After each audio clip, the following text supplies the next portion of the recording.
Good evening and salutations, my GH fans. Alright, I want to talk about the Curtis scene where I guess he is in heaven and he is talking to his mother. This scene reminded me of Willow when she was on the brink of death and she was sitting there talking to Harmony. Both of these scenes are very parallel because it's something that I've noticed. Curtis is literally sitting there probably talking to the Grim Reaper. Um, Because if you stop and think about this for a minute, let's just sit there and say he was on death door and he talked to his mother. The entire time, his mother is there trying to keep him, like trying to lead him to go into heaven and everything like that. Oh, just leave this, leave that, leave the third, right? But do you really think that's something that his mother would actually do? To sit there and, she wants her son to sit there and have a full life. And she's been sitting there watching them from the pearly gates or whatever. She would sit there and see that he still has some unfinished business left on Earth. So I just don't understand why she was sitting there trying to coax him so hard to, go into the light, as they sit there and say. Now she did sit there and say, the whole time, he's sitting there talking to her, which I'm gonna be honest, I know some people probably was moved by this scene. I really was not one of them. It's not even so much that I just don't like Curtis. It just didn't really do anything for me. But throughout that time, you got TJ that is like not assisting with the surgery or anything like that, but it's just like observing, which I really didn't understand. Like, why was he? Anyway, he is in the room and he's sitting there trying to encourage Curtis to fight, to live, and don't give up. You got to do this for Trina and this, that, and the third. And of course, when you heard Trina, that's when he was like, "Yep, listen, Mom, dude, I got to sit there and go. I got business on Earth." So it really gave him a wake up call, and that's when his mother was like, "Oh well, I'll see you soon. I'll see you later."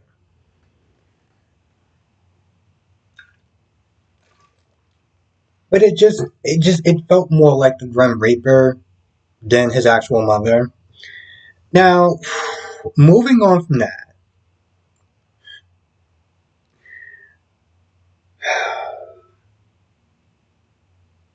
talk about the Miss Wu club scene with Lee and Codis and him getting strong arm.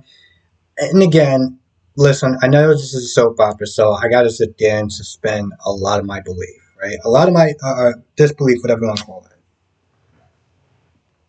I personally, and I said this yesterday, I personally do think that Cody could have took Lee, in my personal opinion.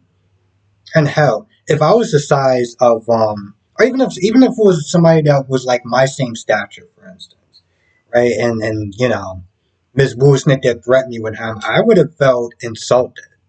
I personally would have felt insulted. But anyway, this guy seemed like he somewhat kind of strong arms him or kind of works him over a little bit. Not really, just puts his arm behind his back. It's like it's so PC, even for a soap opera. It's just like, okay, sure.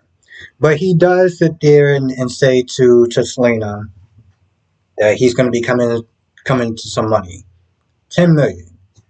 Now, of course, Ms. Wu was like, "Yeah, I want 60%." I would be like, "Yo, listen." At that point, um, even if I would have made that deal, that would just have me go off 60-40. Like, are you nuts?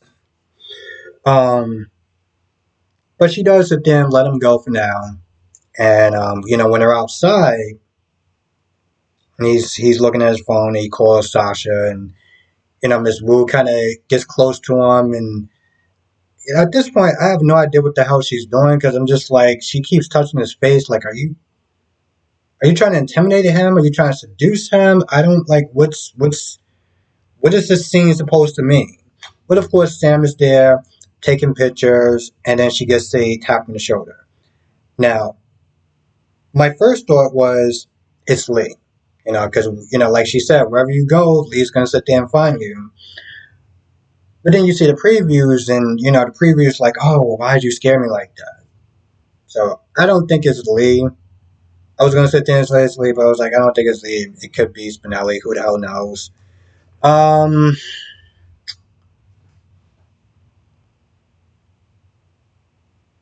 the diner scene with Alexis and Christina.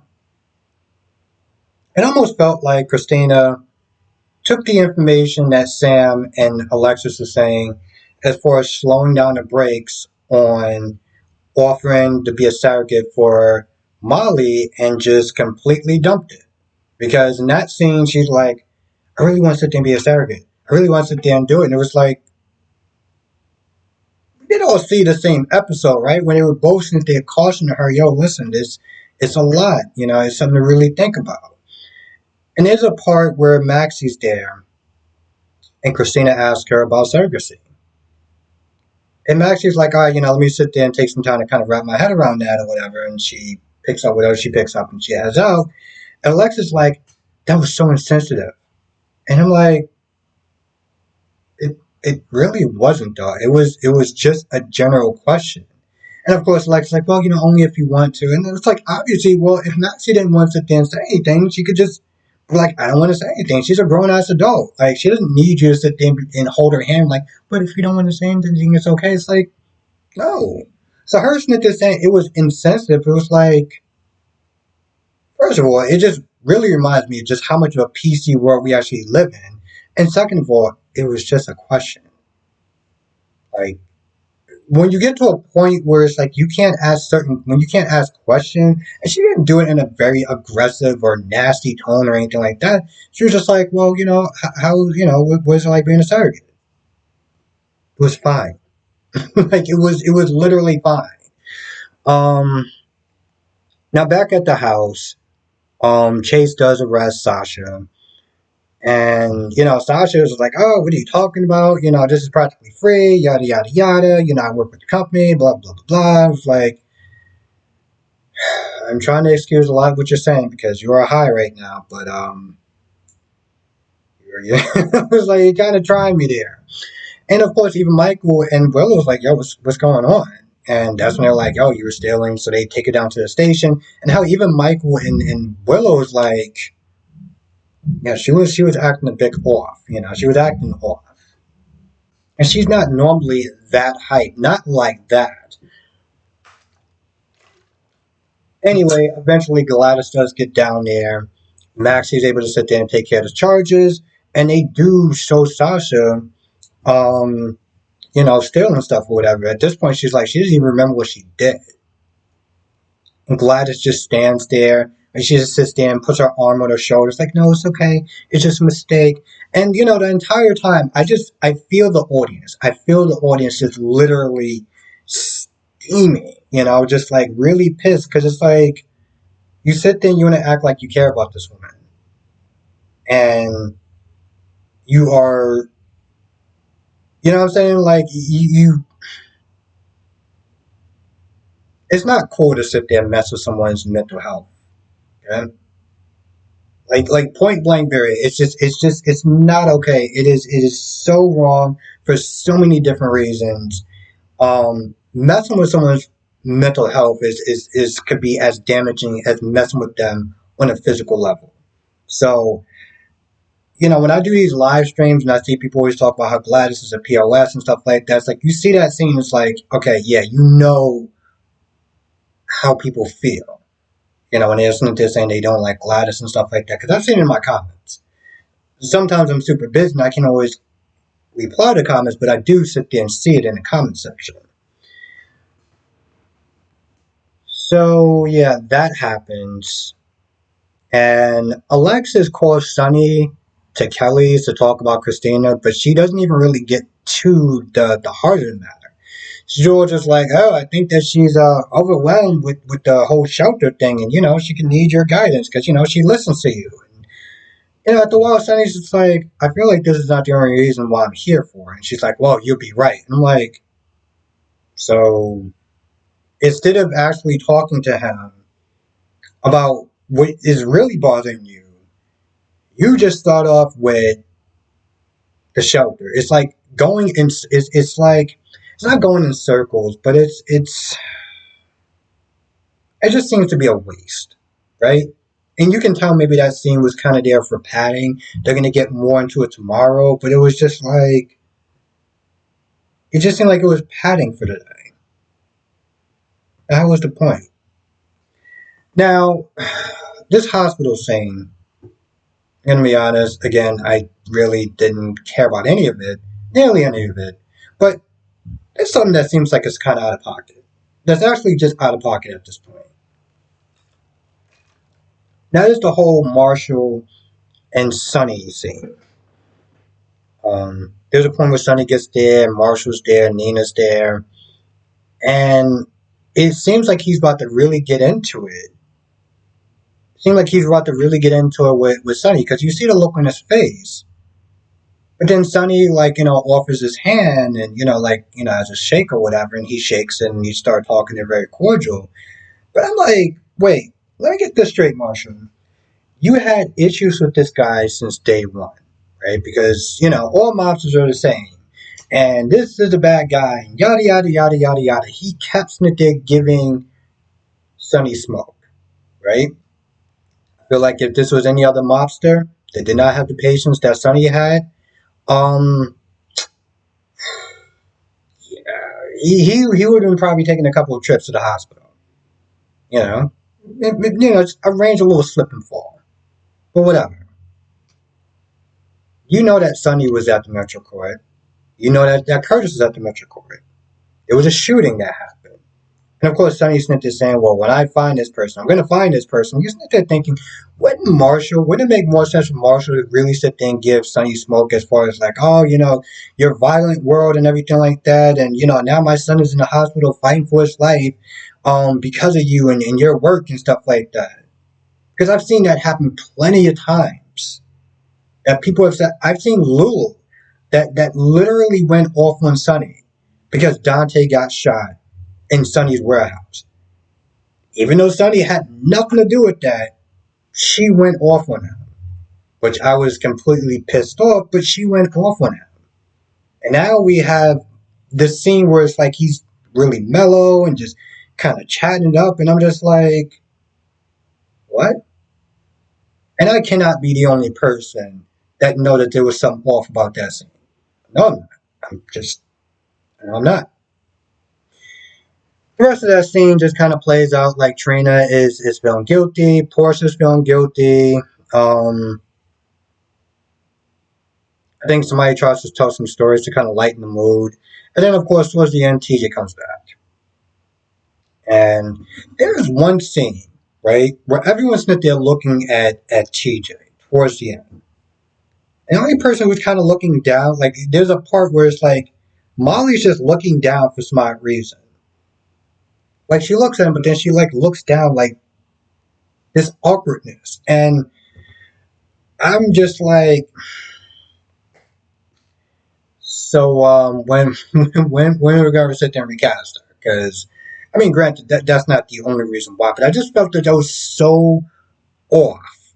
Like, and it's one of those things where it's like, it was so off that it's like, I couldn't help but talk about it. Like, everyone's sitting there panning different people, and then Molly just looks down for some odd reason, like, Molly, your husband is I know she says partner, whatever. Your husband is sitting there looking at you, or looking at everyone and telling this news. You should look like you're invested into whatever he's saying, not looking down at the floor. Like, what was you looking at your lines or something? I don't get that. I really don't. Let me see if I missed anything. I'm not gonna lie, I feel like that's pretty much about it. I can't think of anything else that wound up happening. I really can't. Like I said, for the most part, the hospital stuff for Trina and Stella and Portia, I didn't really care too much about. It was typically what you expect. Trina Smith did feeling guilty for not spending enough time, feeling like time was slipping away. Not time slipping away, but like felt like she could have did more with Curtis. The usual regret that a lot of people do generally tend to have when their family members in the hospital or whatever. It's like when Portia was sitting there thinking about her last fight and how she shouldn't have had it and regrets and everything like that. And, you know, here's the thing. Whenever I look at it, something like that, whenever I look at scenes like that, I always sit there and think that maybe it's supposed to be some sort of valuable lesson, right? Like, you shouldn't always sit there and end something in an argument. You shouldn't always sit there and tell somebody to kick rocks and even though that you really love them and stuff like that, because you never know when it's going to be your last, right?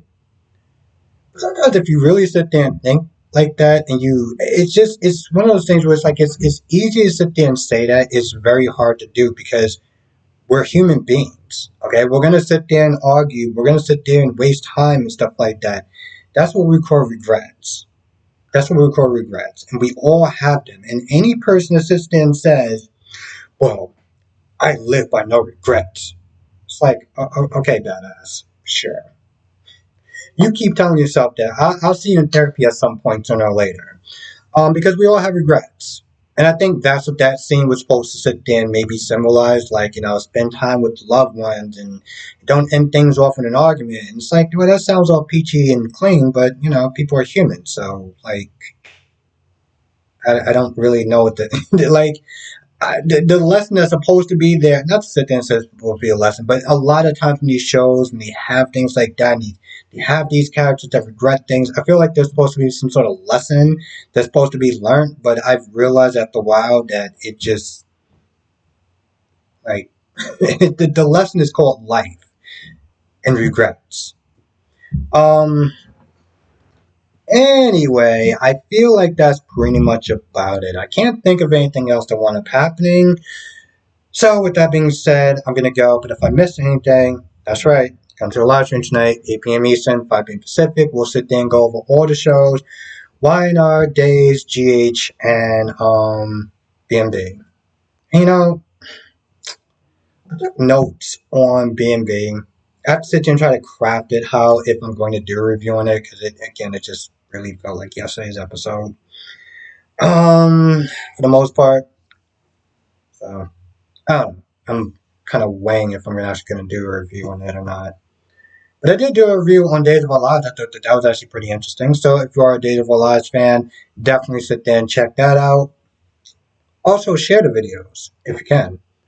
I know it's kind of annoying, and I don't want to sit there and be that YouTuber because, well, to be honest, I generally can't stand that YouTuber, but I'm being a hypocrite because we're human and that's just what it is. Share the videos. It does actually help. Um, we've been getting so many new people in our live streams because of that, and it's been pretty awesome. It's been just pretty amazing. And I definitely want to sit there and continue on that path. Also, if you're a member, first of all, thank you. Second of all, if you got a membership, renew it. These weekend memberships are a lot of fun. As anybody that has that has a membership, and I'll sit there and tell you how much fun it is. And yeah, so with that being said, I'm gonna go. Thank you for watching. Stay safe, and I'll see you in the next video.